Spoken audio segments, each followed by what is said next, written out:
Welcome, everyone. This is the second Meet the Trainer event for the upcoming Northern California International Intensive Training. That's going to be this summer of 2026 near Santa Cruz, California, at this beautiful retreat center called Mount Madonna. And this training is going to be from July 10th to July 19th.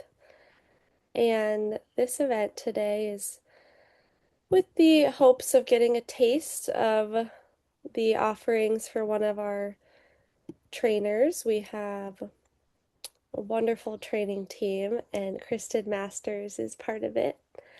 And so I want to welcome you here to this event and orient a little bit to this hour-long Meet the Trainer event. So the first half will be Kristin sharing a piece about equanimity. And then the second half-ish will be about Q&A. So this can be Q&A for Kristin specifically, or this can be about the space, about the retreat, about what's to come at Mount Madonna, any logistical questions. So I am a co-organizer along with Eric Wong and Don DeGuire. And so we're all teaming up to make this happen, to have a big week of learning, growth, and hopefully transformation. And definitely lots of delicious food.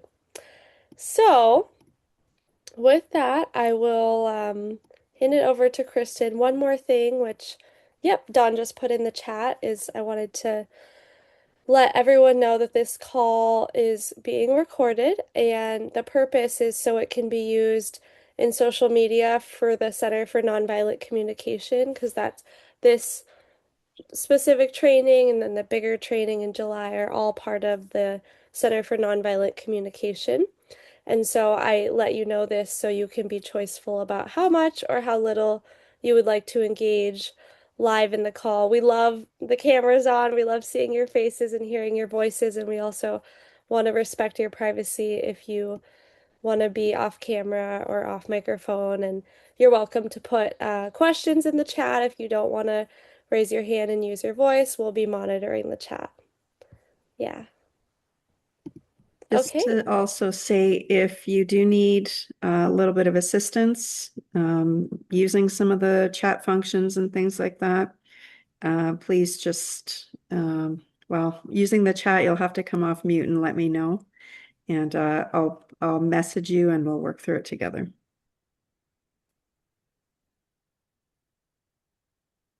Okay. Wonderful.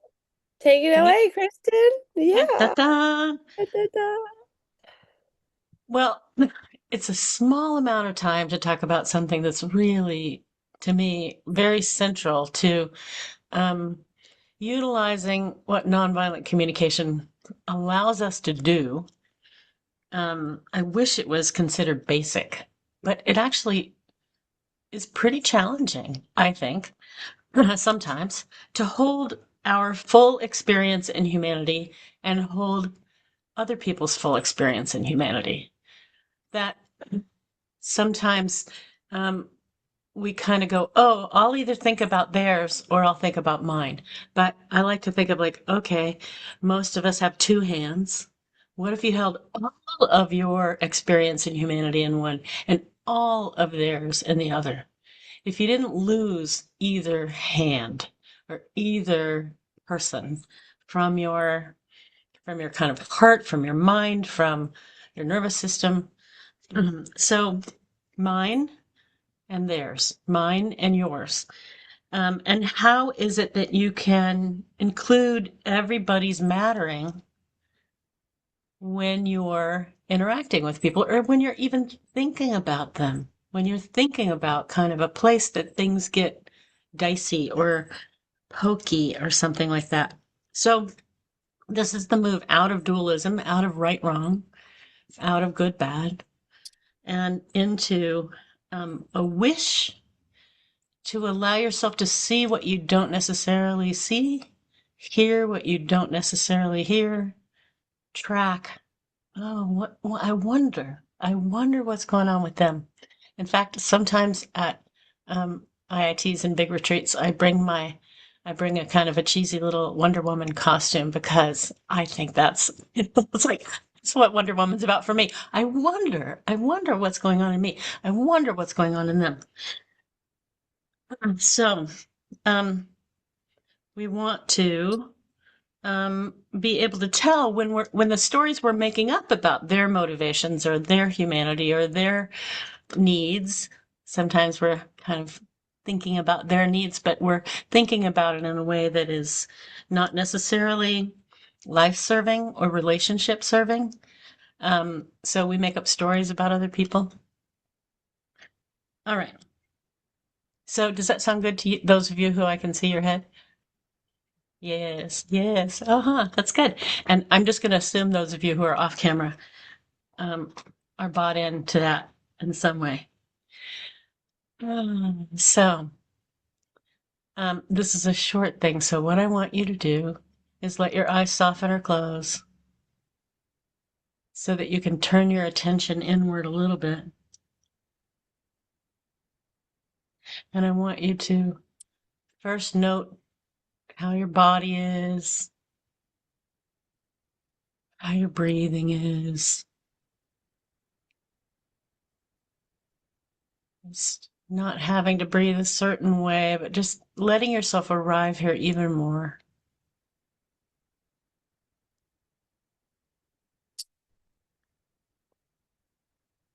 And you might think of some issue, some relational issue that has been up for you. Maybe don't pick the biggest thing in the world because we're not going to give it as much attention as that would want.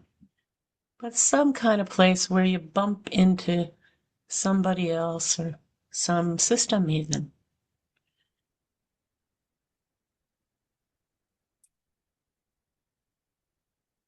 And I want you to imagine as you think of that, just notice how you frame it in your head. Because how you would tell somebody if they were across from you or if you were able to just speak about it, how would you frame it? What kind of thing would you say about them or what you think they want?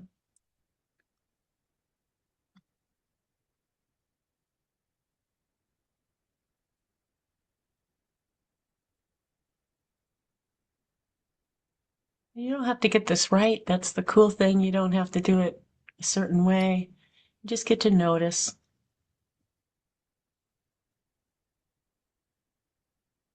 And you might notice in one of your hands, just kind of imagine holding what's important to you in this interaction, in this issue, in this bump. What matters to you?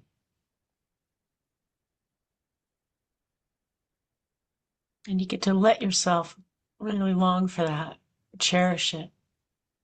Right now, right here, you just get to let yourself want it, even if you don't know how to get there, even if you think it's not very possible.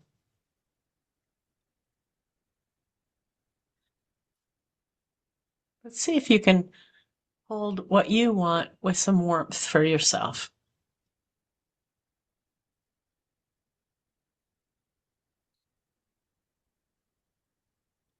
And then take a longer, deeper breath and let it out with a sound or a sigh you can shake a little or something, just like, oh yeah.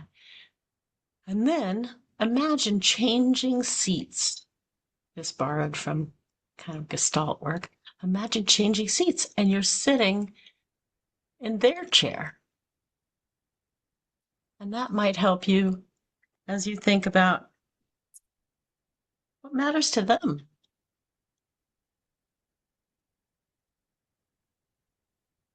Kitty. What matters to them? What do they want? Not what that don't they want, but see if you can reach toward what do they want? What do they care about? What are they longing for? And the one watch for it thing I'll say is try not to make them a caricature. Try not to make them into a cartoon bad guy. But really, like, what's their full humanity longing for in this issue?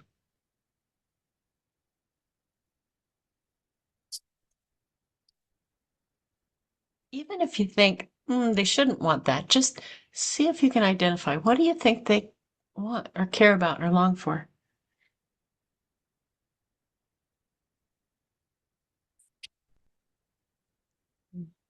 Can you find one?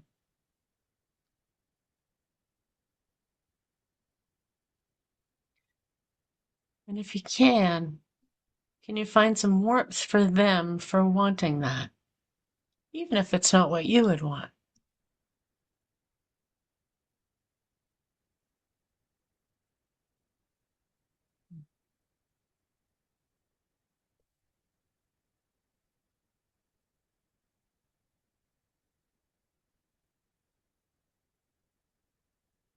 And then imagine that in your second hand. So you're holding both things. You're holding space for your want, your longing, and for theirs, for what matters to them and what matters to you. And that might be in needs language, it might not. It's okay, but just a little softness there. Oh, a little bit of course that's what I want. Of course they would want that.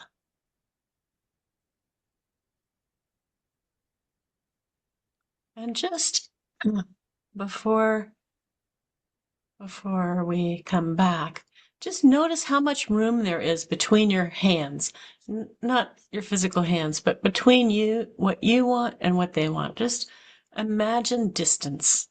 Is it is it like a foot? Is it a mile? Let it have the magnitude that it has, however it is in you. And then with another little breath of warmth for you, and another exhale.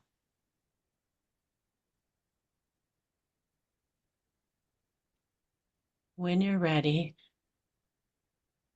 you can open your eyes and notice that you're with other people who are also doing this little exploration. So you're not necessarily lonely in it. Maybe you're all alone in your head, but there's other people here who are also looking at theirs. Hmm.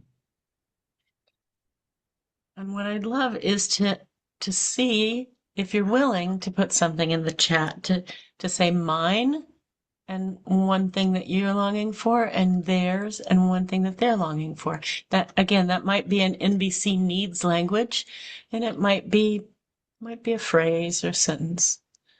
You're looking for how to catch what you want and what they want. I know this is not the whole picture because we'd want a much longer time to look at the whole picture. But I also know some of the humans who are on this call have oriented this way. Uh-huh. Mine, privacy and autonomy, them, connection. Mine, to give knowledge and care, theirs, to be understood. Oh, sorry, so I can see more. Theirs, be seen, heard, and understood. Mine, understanding, them, control. Control. Wow, we just said that on the team before we started the call. Control. Mm, why do they want control? Do you have a sense, Francini? Mine, equity, inclusion, diversity. There's comfort and to be understood. Mine, care and connection. Mine, make sure that they're safe. And there's autonomy and trust. Can't you see how all these things are in the field and you're like, how do we come up with something that works for me and works for them? Sometimes it takes a little bit of working to even imagine it's possible. Mine to matter and be seen for my intention, and theirs self-protection and security and comfort. Yes, an answer from Francini. Have no deviations on a set plan. Maybe that's like reliability, um, some kind of mm, yeah, something like that. Mind, trust, and mattering theirs to feel relaxed, being themselves. I just feel my shoulders go down just a little bit with that, like, oh, to feel relaxed, being themselves. So, so I just want to note that, like I said, this is only the first step, but it's an important first step, or it's an important possible first step to be able to look at how is it that humans can be together and hold care for each other's longings. Because having some sense that's not a caricature, some sense that's not held in squinty-eyed judgment about what they want or need, is a move toward kind of making a bridge between you that you might meet on. Um, so I want to ask a question. How many of you, no, I know what the question was. The distance between you. Anybody want to say a little bit about the distance? And we can actually hear a couple voices. So if you want to say, how far is it between me and them? Then you can raise your hand or unmute yourself and we'll hear a few voices.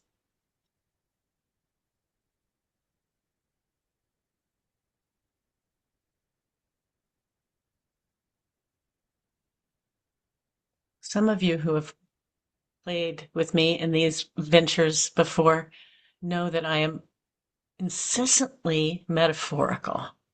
I love metaphor. I love Sarah Payton's work on resonant healing, and it just let me be even more metaphorical than I've ever been. But this thing of like how much distance and what is the territory like? You know, is it Go ahead, Connor.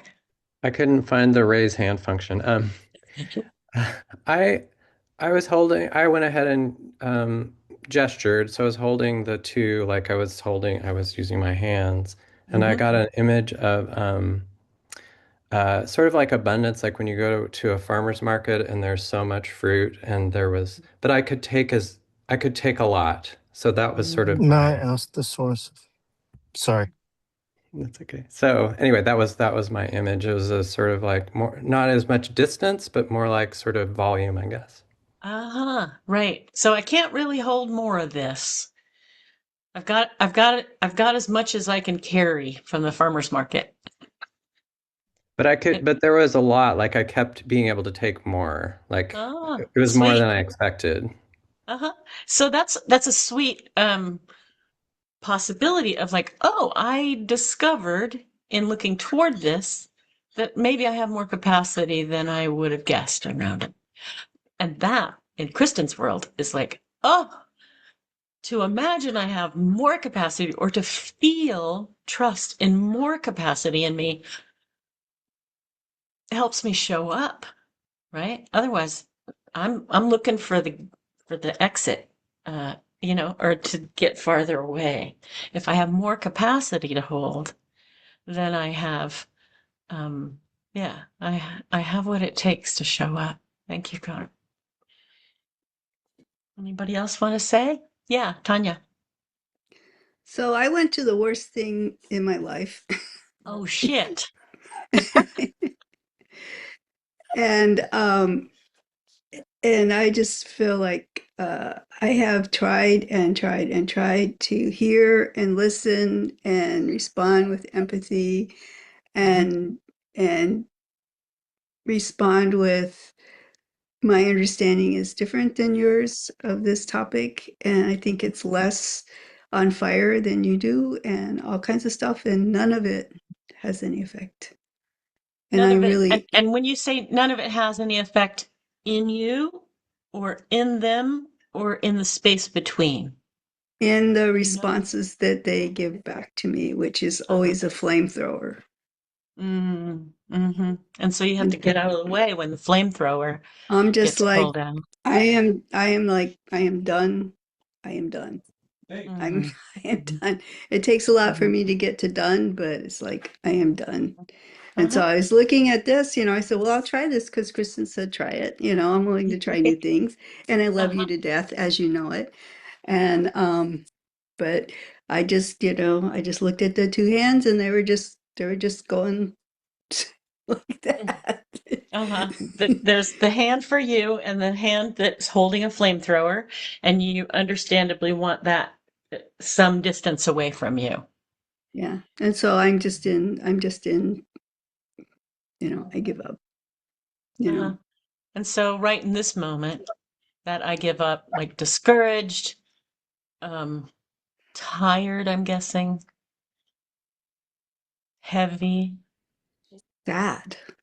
Just sad. Just Uh-huh. sad. Just like rain pouring through my torso.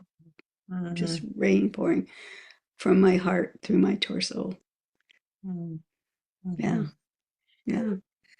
But And I want to say, sometimes because I always need to say, reaching sad, if you have the sense that you have accompaniment there or resource from the world, is even though we often don't like to be sad, it's the possibility of mourning allows allows me not to be done.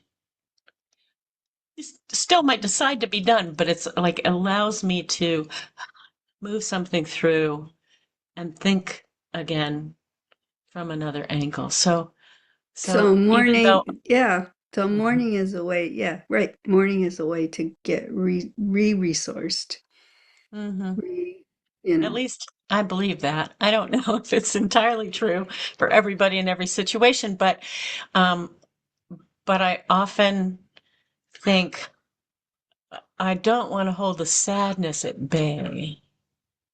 I want to find support so that I can let that feeling move through me so that I can find more of a new thing at seeing my own experience in humanity and seeing theirs.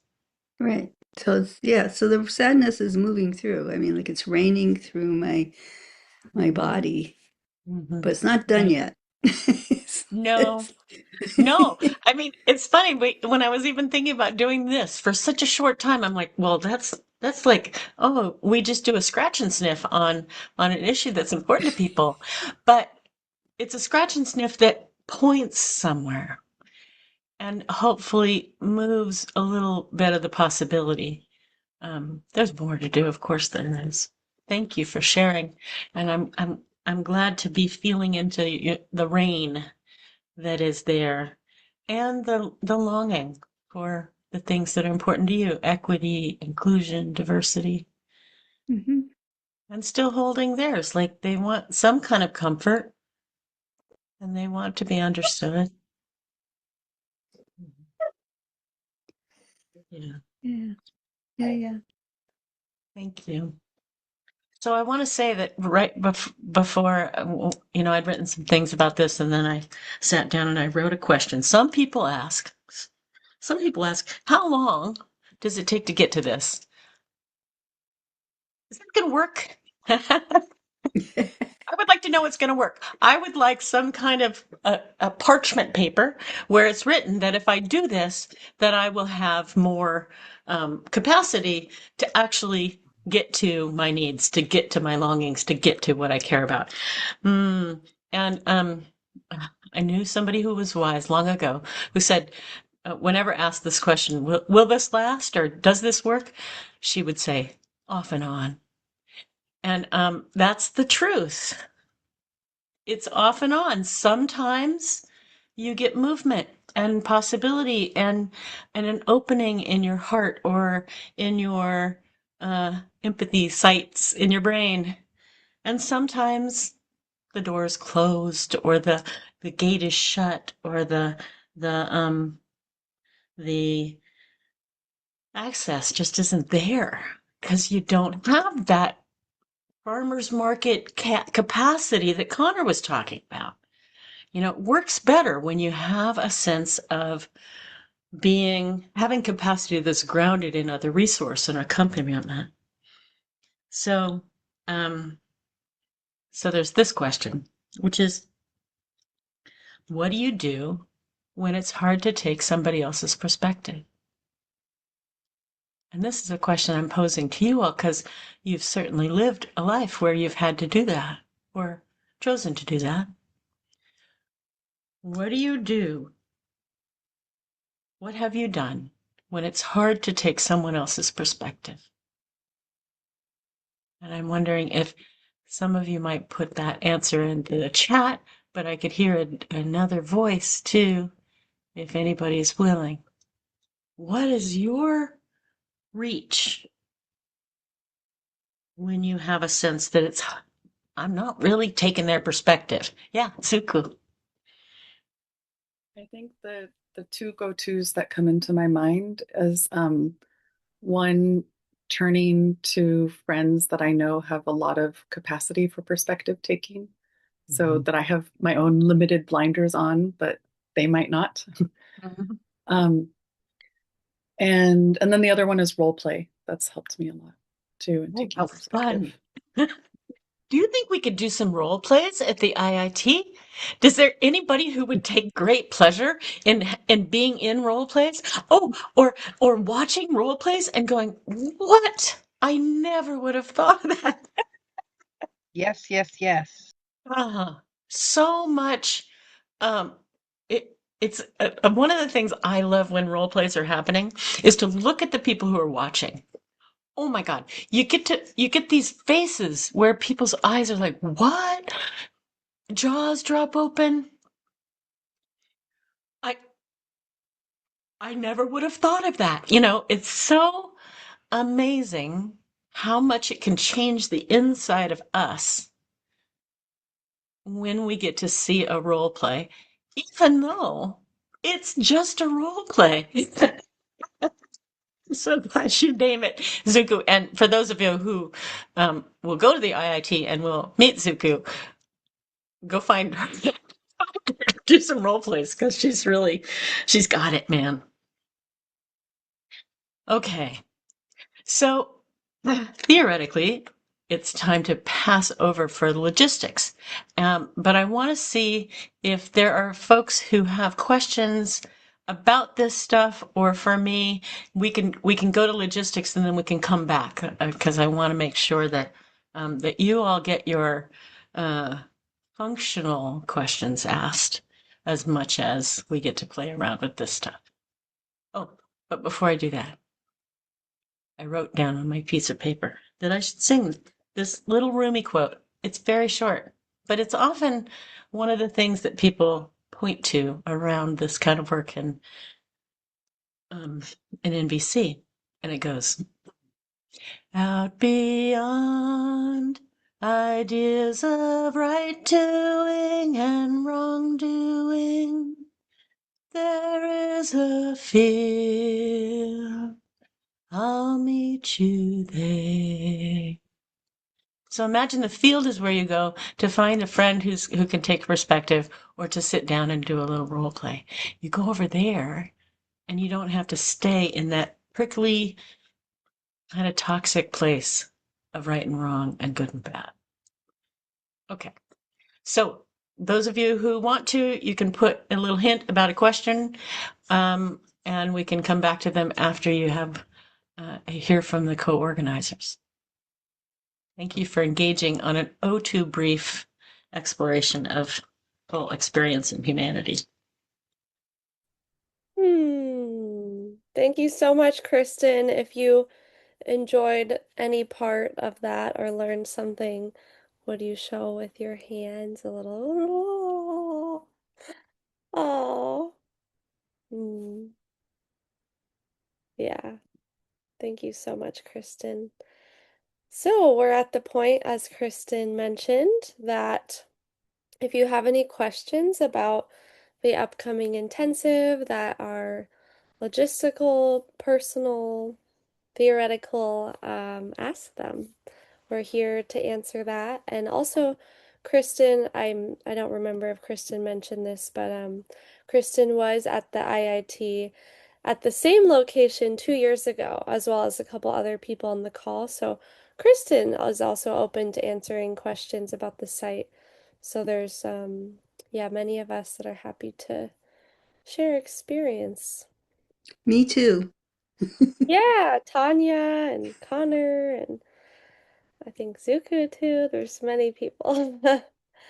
Yeah, does anyone have questions about it?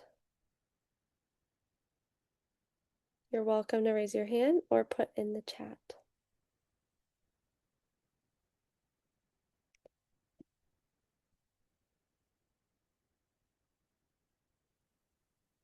Hmm. And they could be questions about the site, but they could also be questions about how does this thing work, this IIT thing? Connor's got his hand up. Connor, hello. Hey, Kristen, I don't know how super secret it is, and I don't know how fluid, but can you preview any of the sessions or any of the things that you might be leading?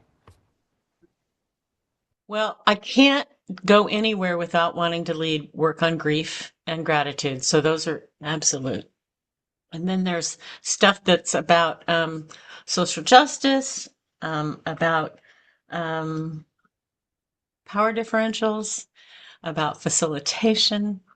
I love doing sessions where we are doing like conflict improv or four ears kind of pieces like that because I feel like they're really highly attuned applied learning of NVC. And then I have to say, getting to work with the team that we're all instigating each other in ways that haven't even played out about like, let's do this together. So that's some of it. I would definitely do sessions on making repairs and expressing regrets. And then you can tell me what you want me to do. Thank you. Those sound great. Thanks.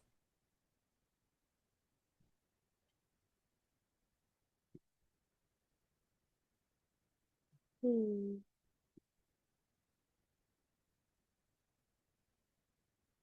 Yeah, that's something I'll just add to a bit is that we have had a number of people asking for a sample schedule. Which makes sense. It's 9 days of training. What's gonna happen for these 9 days? But the fun fact is we don't actually know. There are every trainer who comes has things that they specialize in, right? And so Kristin, as Kristin said, is always gonna do work with grief and gratitude. Always, never. But I always love it.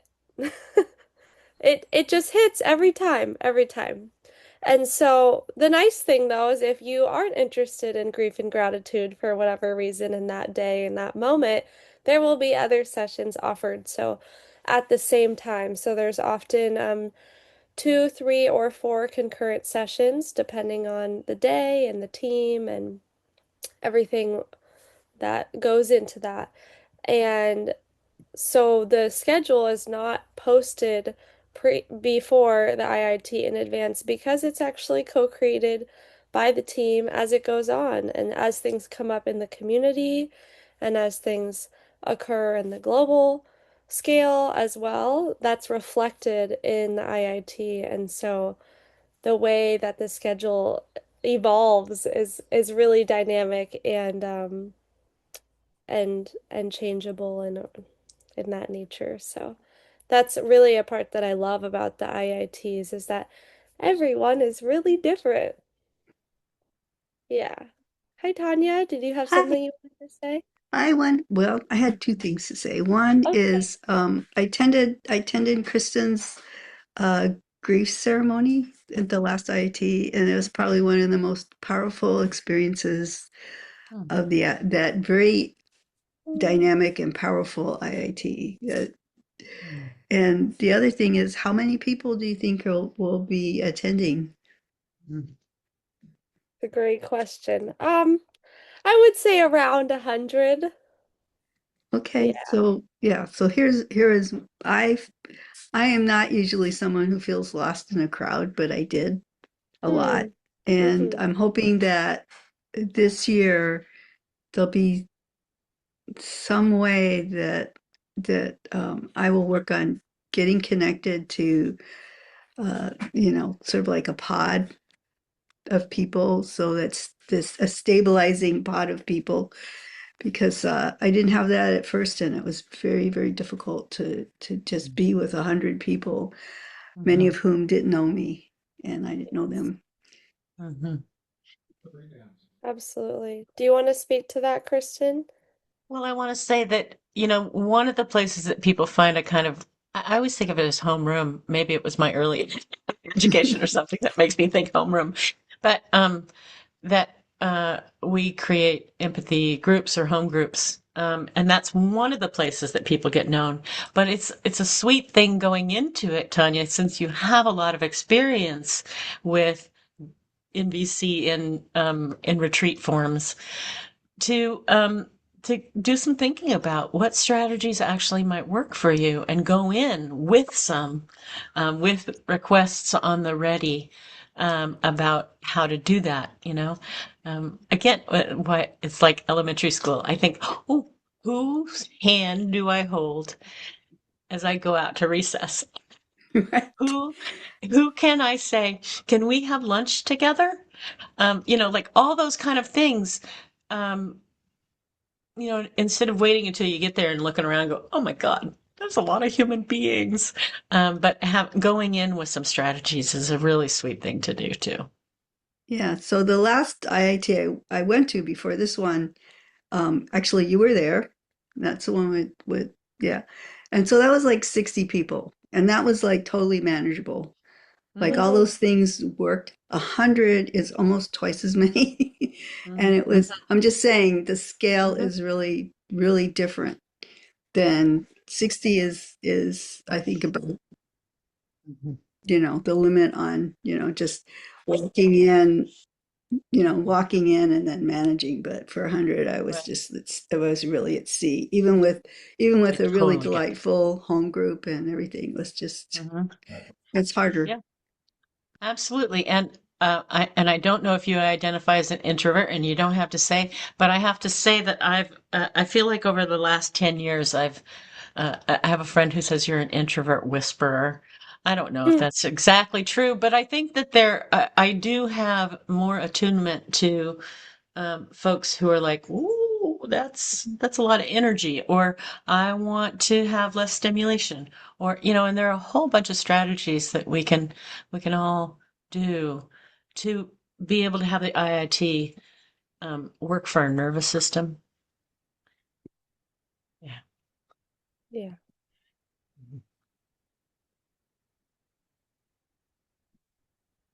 Yeah. Thank you, Tanya.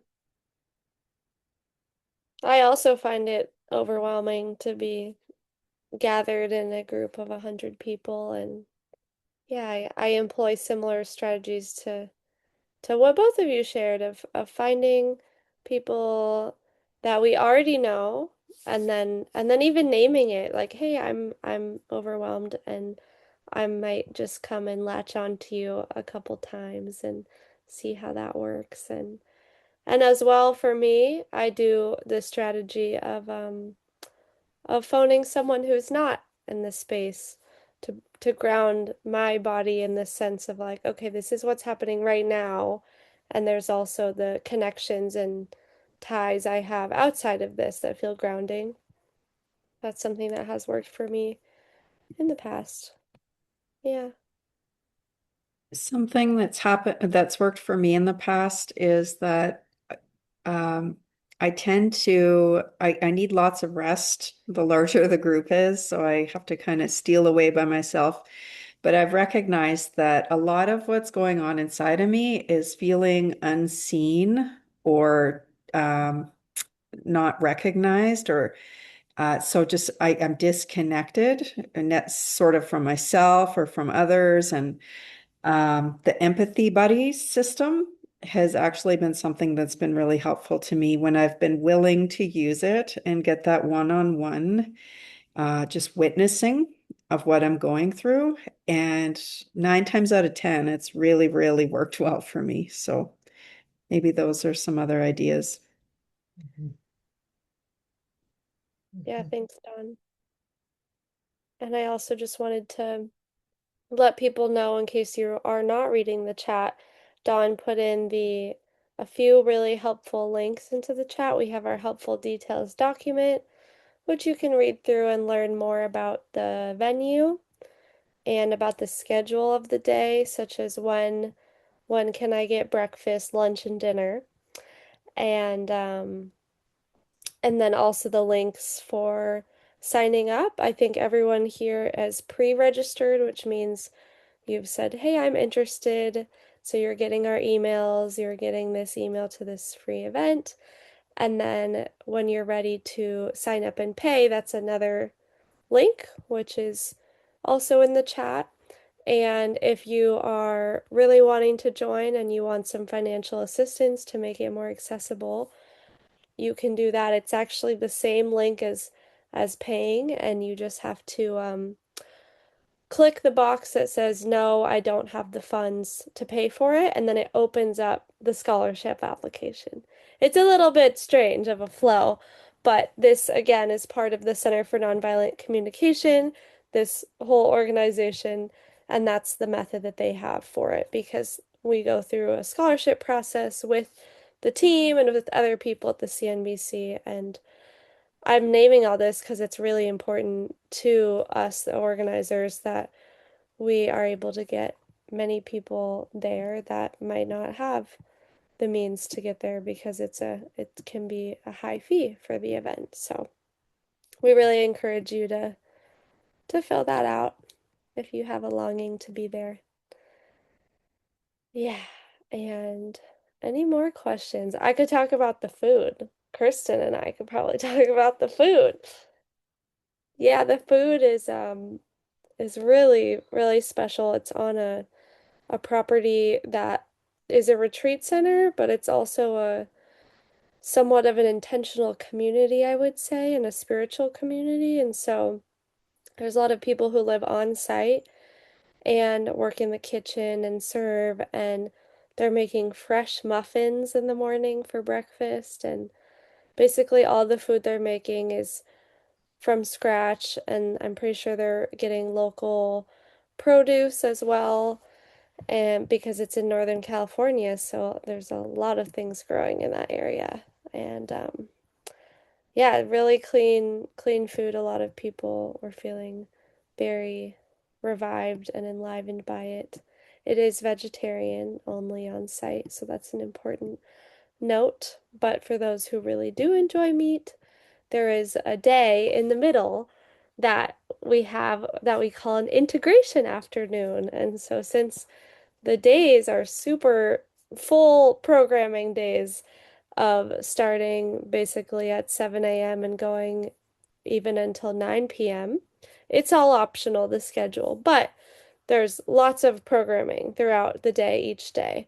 And so this integration afternoon is an opportunity to connect with people that you've been learning alongside with, and perhaps deepen in a home group or try out a practice you learned in a workshop, or just go into town or go to the beach or go get meat if you would like. So there's a lot of options. Yes, and Don just mentioned this place that does not serve meat, they also don't allow meat on premises because the community that they're holding is all vegetarian. So again, if you do want to consume meat, you're doing that off-site during the integration day. Yeah. Yep, that's the word on the meat. Okay. Does anyone I'll else have add that the other way that you're fed, I mean, you're fed in so many ways here, but the non-food way that you're fed is the view. mm-hmm. All I have to, like, I've been there a bunch of times, and so I can stand there and picture looking out and having big redwoods and looking out over the Monterey Bay. It's so good. It's like my eyes relax when I think about um, having a big long view. I live in a beautiful place, but I don't get to look out over things, and I think that's a nourishment all by itself. Mm-hmm. Absolutely. Zuku. Ooh. I just wanted to speak to the food for a moment because I remember when I went a couple years ago, I was quite concerned about getting enough protein since I don't tolerate beans well. And my recollection was that there were eggs that were available in the morning, and there was also a spot where I could squirrel some away for lunch and dinner. So I just want to name that in case there are others that are in a similar situation to me. Yeah, thank you, Zuko. Mm-hmm.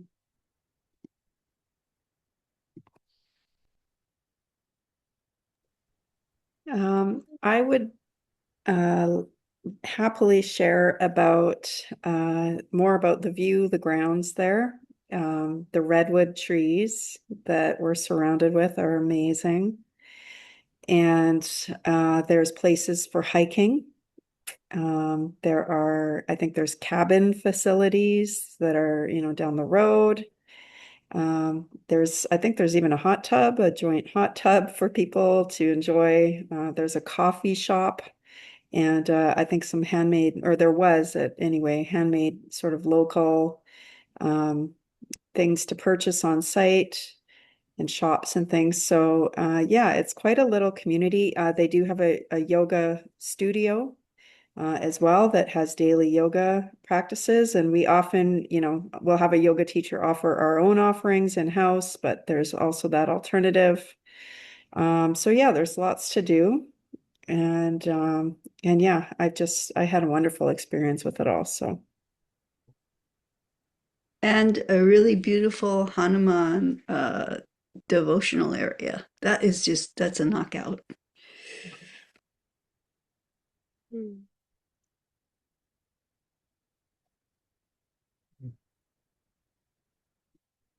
Those of you who are sitting quietly, if you have any questions, you have people here who can pretend they can answer them at least. And we also welcome questions that are not logistical related. If you have any questions, maybe something was stirred with the experiential exercise and the sharing of Kristin today. If you want to pick Kristin's brain, we got a few more minutes. Yes, Connor. So I am, I don't know what the right word is. I am flirting with the idea of possibly wanting to become certified. And I just wondered, are there any assessors that will be there? And you could name them or not. I mean, but Yeah, anyways, mhm. I'm curious about that. Mika Manawa is a full assessor and has been doing it for a while. I am an assessor in training. She's my like whatever mentor, something. And Yuri Haas is also an assessor in training. And so at least that group, and there will be a number of people who are both certification candidates, or thinking about it. We'll have probably meal topic tables that will be available for both of those categories so that people can try things out. And the other cool thing is that when you're thinking about um, being certified, one of the opportunities is to do something, present something at night. Because the evening sessions, the training core training team goes, okay, we're gonna hold ourselves back. We're not gonna offer something, and so there are lots of opportunities to make things happen and to try them out and have experiments and have feedback from the people who are going to those things. So IITs are rich um, opportunities for those kind of things. Thank you. Yes. Mhm. And there was a question about camping, so I'm gonna say a bit more about the camping facilities. So that's one of the reasons we really enjoy this spot for this international intensive training is that there's a lot of accommodations. So there's inside, there's private rooms with a bathroom, your own private bathroom, there's shared dorm rooms, there's cabins, there's yurts, and there's also camping. And so camping is also the least expensive option since you're bringing your own gear. And it's also very quiet and serene, and I think there's over 60 camping spots, so you can really pick your favorite one. And it is it is a walk to the camping up a hill, but you can actually park up on that hill as well. So in terms of getting gear there, it's not too much of a schlep. And there are also, since there will be likely 100 people, there will highly likely be someone who would help you with your gear as well if that's something you'd like. So there's also bathrooms, there's toilets and showers specifically in the camping areas for the campers. So there's amenities in that way. And I know the people who camped the last time really enjoyed the quiet and the peaceful area and the stars. Yeah. So I'm guessing that there'll be a sign up for people who are looking for rides from the Yeah. airports, because last time Yeah. there was a really Great question, nice, Tanya. really nice. We do that about probably about 2 months out, probably in May. We'll be creating a document that's for participants. That's a carpool share, so you can, if you're driving in, you can share rides with people. And also for those who are flying in, you can connect with people coming into the same airport on the same day and share an Uber or something like that. So there's a lot of options in terms of getting there with a ride share. Hmm. I People who believe aren't there's flying also, in, I want to say too that the trainers have often been at the bottom of the hill, way down by the camping, kind of on some level. And I had an idea. I'm like, I'm bringing my electric bike. I'm going to go back and forth in that way. Not all of you who are flying in can bring your electric bikes, but there might be, there's some other ways to, since biking is easier for me than walking. yeah, yeah, thank you, Kristen. Yes, it is the event space is big and there's a lot of space, which is peaceful, and it's also a walk. It's, I would say, about a 3 or 5 minute walk from where we all gather for all the workshops and meeting rooms, and then there's the dining hall, and there's a paved road, but it is a bit of a walk, and then the camping can be about a 10-minute walk up a hill, depending on where you pick your spot. Yep. Okay, we have a couple minutes left. Are there any last questions people would like to chat about here?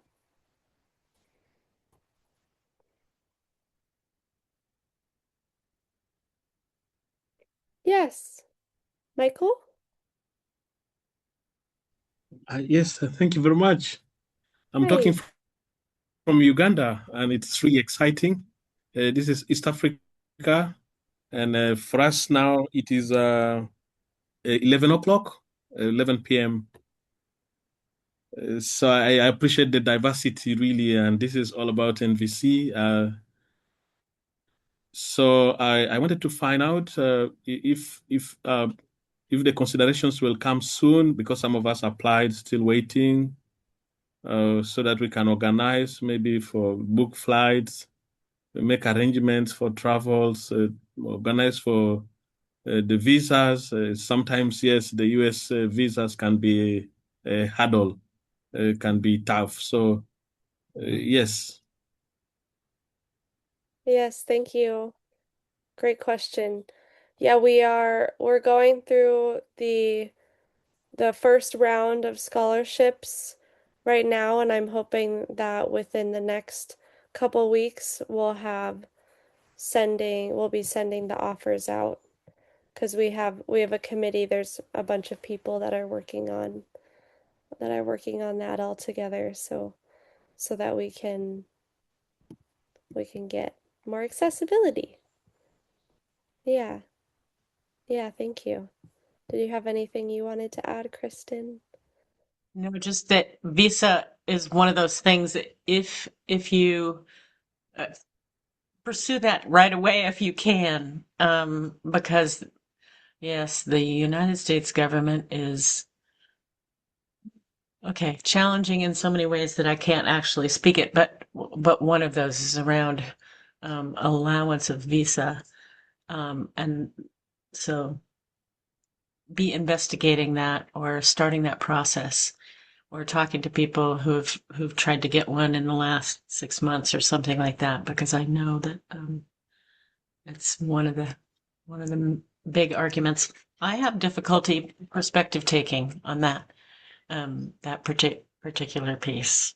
Um, a lot of mourning. Yeah. Mm-hmm.